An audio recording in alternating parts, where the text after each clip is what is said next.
సిరిసిల్ల వస్త్ర పరిశ్రమ ఒక సంక్షోభం నుంచి మరో సంక్షోభంలోకి కూరుకుపోతుంది. మరమగ్గాల యజమానులు కరెంటు బిల్లుల పాత బకాయిలు చెల్లించలేక చేతులెత్తేస్తున్నారు. మరోవైపు 7-8 సంవత్సరాల నుంచి వేతనాలు పెంచడం లేదు అని కార్మికులు సమ్మెబాట పట్టారు. విద్యుత్ బిల్లులు, వేతనాల సమస్యలతో మొత్తంగా పరిశ్రమే సంక్షోభంలోకి వెళ్లిపోయింది. దీనిపై సాక్షి టీవీ అందిస్తున్న గ్రౌండ్ రిపోర్ట్ చూద్దాం. చేనేత వస్త్ర పరిశ్రమ మరొకసారి సంక్షోభంలో కూరుకుపోయింది. ప్రస్తుతం దాన్ని నమ్ముకున్న కార్మికులు రోడ్డెక్కారు, సమ్మెబాట పట్టారు. ముఖ్యంగా వైపనితో పాటుగా సాంచాలపై ఉన్న కార్మికులంతా కూడా రోడ్డెక్కడంతో మొత్తంగా ఇప్పుడు వస్త్ర పరిశ్రమ మనకు మూతబడ్డ పరిస్థితులు కనిపిస్తున్నాయి.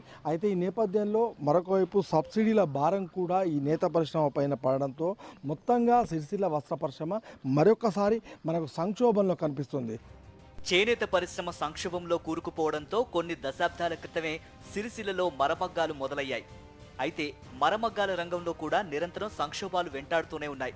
పనులు లేక కొంతకాలం, చాలీచాలని జీతాలతో మరికొంతకాలం చేనేత కార్మికులు దుర్భర జీవితాలు వెల్లదీస్తున్నారు. ఒకప్పుడు దేదీప్యమానంగా వెలిగిన సిరిసిల్ల మరమగ్గాలు కొంతకాలంగా శిథిలావస్థకు చేరుకుంటున్నాయి. సిరిశాల ఉరిశాలగా పేరు తెచ్చుకుంటోంది.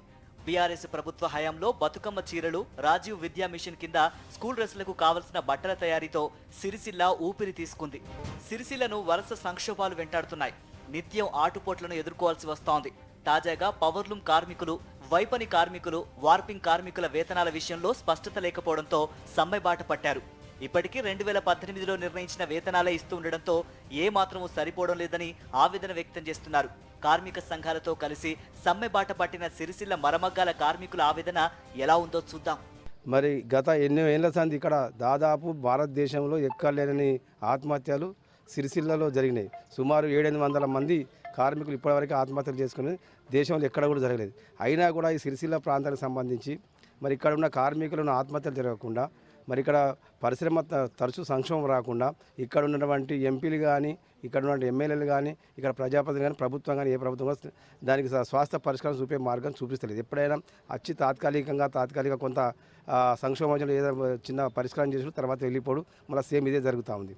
రాష్ట్రంలోనే అత్యధిక పవర్లూమ్స్ కలిగి వేలాది మంది కార్మికులు కలిగిన సిరిసిల్లాలో సాంచలు మొత్తం మూతపడి కార్మికులు మరి రోడ్డున పడ్డ పరిస్థితి ఉంది.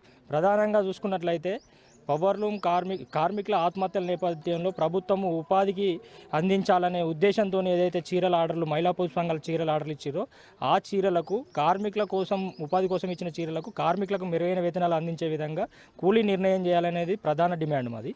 అదేవిధంగా ఇతర సమస్యలు ఏదైతే 10% యారన్ సబ్సిడీ కార్మికులకు రావాల్సిన పెండింగ్ కావచ్చు, వర్కర్ టు ఓనర్ కావచ్చు, ఇప్పుడు ఇచ్చేటువంటి పాలిస్టర్ బట్టకు కూడా కూలీ 6 సంవత్సరాల క్రితం కూలీ చెల్లించడం వల్ల కార్మికులు నష్టపోతూ ఉన్నారు. ఈ డిమాండ్లతో సమ్మె కొనసాగుతుంది. సంవత్సరం నుంచి మేము కొట్లాడుతున్నాం. మాకు గత ప్రభుత్వంలో ఇచ్చినట్టుగా మీరు ఈ కాంగ్రెస్ గవర్నమెంట్ కూడా ఇవ్వాలి. ఇచ్చి మమ్మల్ని ఆకలి చావు లేకుండా బతుకుదెరువు చూపెట్టే రకంగా ఇవ్వాలి. ఒకసారి బంద్ చేస్తే మాకు జీవితాలను ఆగలేనాయని ధర్నాలు చేసినాం. గవర్నమెంట్ దగ్గర పోయినాం. జౌళి శాఖ మంత్రి గారికి ఇచ్చినాం లెటరు, శైలజ మేడంకి ఇచ్చినాం, ఇక్కడ ఉన్న ఎమ్మెల్యేకి ఇచ్చినాం. గతంలో మరమగ్గాలకు 10 హార్స్ పవర్ వరకు 50% సబ్సిడీ ఉండగా దాన్ని కాంగ్రెస్ ప్రభుత్వం వచ్చాక 25 హార్స్ పవర్ వరకు పెంచింది. ఈ సంతోషం కొద్ది కాలంలోనే ఆవిరైపోయింది. కొన్ని పవర్లూమ్ సంస్థలకు పాత బకాయిల పేరిట కోఆపరేటివ్ ఎలక్ట్రిక్ సప్లై సొసైటీ అయిన సిరిసిల్ల సెస్ నుంచి పెద్ద మొత్తంలో బిల్లులు రావడంతో యజమానులు వాటిని చెల్లించలేకపోయారు. దీంతో అవి మొండి బకాయిలుగా మారిపోయాయి. దీంతో 107 పవర్లూమ్ సంస్థలకు విద్యుత్ నిలిపివేశారు. పనిచేస్తున్న సంస్థల్లో చాలీచాలని వేతనాలు, కొన్ని మూతపట్టడంతో మొత్తంగా ఉపాధి పోయి కార్మికులు నానా అవస్థలు పడుతున్నారు. గతంలో ఈ పరిశ్రమలన్నీ కుటీర పరిశ్రమలుగా స్మాల్ స్కేల్ ఇండస్ట్రీ పరిధిలోకి వచ్చాయని, వాటిల్లో కుటీర పరిశ్రమను మించి మరమగ్గాలు నడుపుతూ వాటిని సెస్ వద్ద నమోదు చేసుకోకపోవడంతో గతంలో ఇచ్చిన సబ్సిడీలు వర్తింపజేయవద్దని తమకు ఆదేశాలున్నాయని, అందుకే బకాయిలు చెల్లించని 107 సంస్థలకు విద్యుత్ నిలిపివేశామని సెస్ ఎండీ శ్రీనివాస్ చెప్పారు. 107 సర్వీసులను మేము డిస్కౌంట్ చేయడం జరిగింది. ఆ 107 సర్వీసులు కూడా బ్యాక్ బిల్డింగ్ అమౌంట్ను కాకుండా మిగతా అమౌంట్ క్లియర్ చేయమని ఇచ్చాము. వాటిల్లో బ్యాక్ బిల్డింగ్ అమౌంట్ ఈ వీళ్ళు ఏంటంటే బ్యాక్ బిల్డింగ్ కాకుండా రెగ్యులర్ గవర్నమెంట్ 2 రూపీస్ సబ్సిడీ కనుక 2 రూపీస్ పే చేయమంటే కూడా చేయలేదు. వీళ్ళు చేయకపోతే ఆ అమౌంట్ డిస్కౌంట్ చేయమని ఇచ్చాము. దీనికి వీళ్ళు పెద్ద ఎత్తున ఏదో ఈ బ్యాక్ బిల్ అని మా యజమాన్యం ఏదో చేస్తున్నట్టు దుష్ప్రచారం చేస్తూ వాళ్ళు చేస్తున్నారు. దీనిలో నిజం లేదు.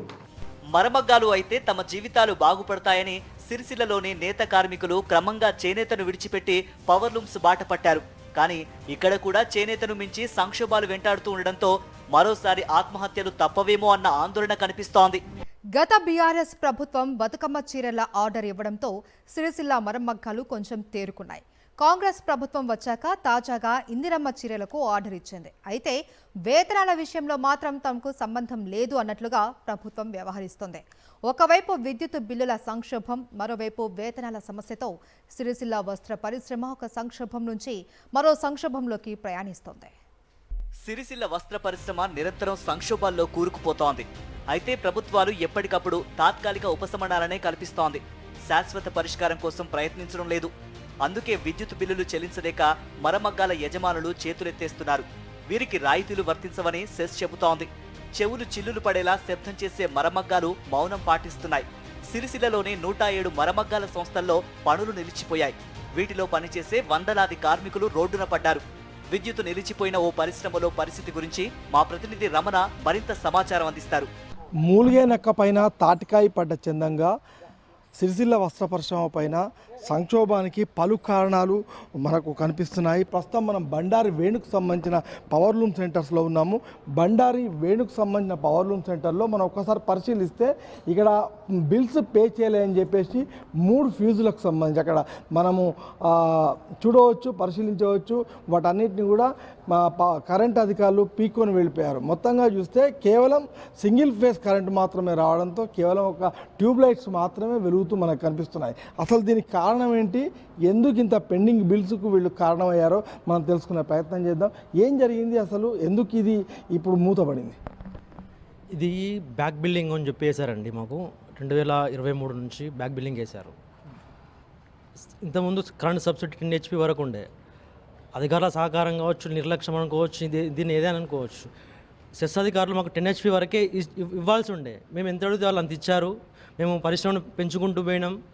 కాలక్రమేణా ఎప్పుడైతే ప్రభుత్వ ఆర్డర్లు వచ్చాయో ఒక వ్యక్తి కొందరు కోర్టుకి వెళ్ళడం వల్ల కోర్టు తీర్పు వీళ్ళు సబ్సిడీకి అనర్హులు అని ప్రకటించి వీళ్ళ నుంచి బ్యాక్ బిల్లింగ్ వసూలు చేయమని రావడం, కోర్టు నుంచి తీర్పు రావడం వల్ల సెస్ వాళ్ళు 2023 నుంచి 2016 నుంచి బ్యాక్ బిల్లింగ్ వేశారు. మేము ₹2 కట్టినాం కాబట్టి ₹6.70 అదనంగా వేసి బిల్లులు ఇచ్చారు. ఆ బిల్లులు లక్షల్లో కూరుకుపోయింది. అప్పటి నుండి మేము ప్రభుత్వంతో మొరపెట్టుకుంటున్నాం, ఇది సాధ్యం కాదు అని. ప్రభుత్వం కూడా సానుకూలంగా స్పందిస్తుంది. సెస్ అధికారులకు కూడా విన్నవించుకున్నాం, సార్ మాకు కాస్త టైం ఇవ్వండి, ఇప్పటి నుంచి బిల్లులు ఇట్లా ₹2 తీసుకోండి, భవిష్యత్తులో ఏదైనా పరిణామాలు జరిగితే మేము బాధ్యత తీసుకుంటాం, కానీ ఇప్పటి పని నడవనివ్వండి, వర్కర్లకు కావచ్చు, మాకు కావచ్చు, ఎంతో కొంత మెయిల్ చేసిన వాళ్ళు అవుతారని మేము రిక్వెస్ట్ చేసినాం. అయినా వాళ్ళు వినడం లేదు. ఆ బ్యాక్ బిల్ ఏదైతుందో లక్షల్లో పేరుకుపోయిన బిల్లు మీరు ఖచ్చితంగా కట్టాల్సిందే. ప్రస్తుతానికి ఇప్పుడు 25% మీకు ఉన్న చిన్న బిల్లులో 25% పే చేస్తేనే మీకు ఫీజులు ఇస్తామని చెప్పి ఫీజులు విక్కపోయారు. మా దగ్గర పనిచేసే వర్కర్లు అందరూ బయట రోడ్డు మీదకి వచ్చారు. ఓవైపు అప్పుడప్పుడు నేత కార్మికుల ఆత్మహత్యలతో సిరిసిల్ల పేరు మళ్లీ వార్తల్లోకి ఎక్కుతూ ఉండగా, ఇంకోవైపు వరుస సంక్షోభాలు సిరిసిల్లను దెబ్బతీస్తున్నాయి. ఈసారి ప్రవేశపెట్టిన రాష్ట్ర బడ్జెట్లో కేవలం ₹371 కోట్ల మాత్రమే నేత పరిశ్రమకు కేటాయించడం పైన కార్మికులు, యాజమాన్యాల నుంచి వ్యతిరేకతకు కారణమవుతోంది. ఇందిరమ్మ చీరల పేరిట ప్రభుత్వం ఆర్డర్స్ ఇచ్చినా వాటి ధరలు, వాటికి కూలీ ఎంత ఇవ్వాలనే దానిపై స్పష్టతనివ్వకపోవడంతో యాజమాన్యాలు ఇష్టారాజ్యంగా వ్యవహరిస్తున్నాయి. దీంతో కార్మికులు తమ హక్కుల కోసం, పనికి తగ్గ వేతనాల కోసం రోడ్డెక్కుతున్నారు. బతుకమ్మ చీరలు అన్నారు, దాంతో ఉపాధి కలిగింది, కొన్ని కోట్ల మంది బతికిరు. కాకపోతే ఇప్పుడు ఈ ప్రభుత్వం వచ్చినాక బిల్లు, పాత బిల్లు, ఈ బిల్లు, ఆ బిల్లు అని కోట్లు సెట్ల మీద వేసినాక, యజమానుల మీద వేసినాక వాళ్ళు ఏం చెప్తుర్రు, మేము ఎడికెళ్ళి తెచ్చి కడతాం, మాకు నడతలేదు, మాకు పర్వాలేదు, మేము బంద్ పెట్టుకుంటున్నాం అని చెప్పి వాళ్ళు ఇదయ్యారు. నడవ పడ్డది ఎవరు, అటు యజమానులు నష్టపోతుర్రు, ఇటు వర్కర్ నష్టపోతున్నారు. ఓవైపు ఫ్యాషన్ ప్రపంచం పరుగులు పెడుతూ ఉంటే సిరిసిల్ల మాత్రం పేరుకు మరమగ్గాలే కానీ దశాబ్దాల నాటి యంత్రాలతో కుంటుతూ నడుస్తూ పూర్తిగా కూలబడిపోతోంది. ఒకనాటి సిరిశాల ఇప్పుడు ఉరిశాలగా మారిపోతోందేమో అన్న ఆందోళన వ్యక్తమవుతోంది. మారుతున్న కాలంతో పోటీ పడే విధంగా సిరిసిల్ల వస్త్ర పరిశ్రమ అభివృద్ధి చెందేలా ప్రభుత్వం కృషి చేయాలని కార్మికులు, వస్త్ర పరిశ్రమ యజమానులు కోరుతున్నారు. ఎందరో కార్మికుల ఉపాధి కల్పనా కేంద్రంగా వారికి ఒక బతుకు చిత్రాన్ని అందించిన సిరిసిల్ల వస్త్ర పరిశ్రమ ఇప్పుడు సాంచాలన్నీ మూగబోయి తుప్పుబట్టి తుక్కుగా అమ్ముకోవాల్సిన పరిస్థితి ఏర్పడింది. ఈ నేపథ్యంలో ఇప్పటికైనా ప్రభుత్వం సిరిసిల్ల వస్త్ర పరిశ్రమ పైన దృష్టి సారించి తమ బాగోగులు పట్టించుకోవాలని చెప్పేసి ఇక్కడి కార్మికులు యజమానులు కోరుతున్నారు. కెమెరా పర్సన్ సతీష్తో రమణ, సాక్షి టీవీ, సిరిసిల్ల.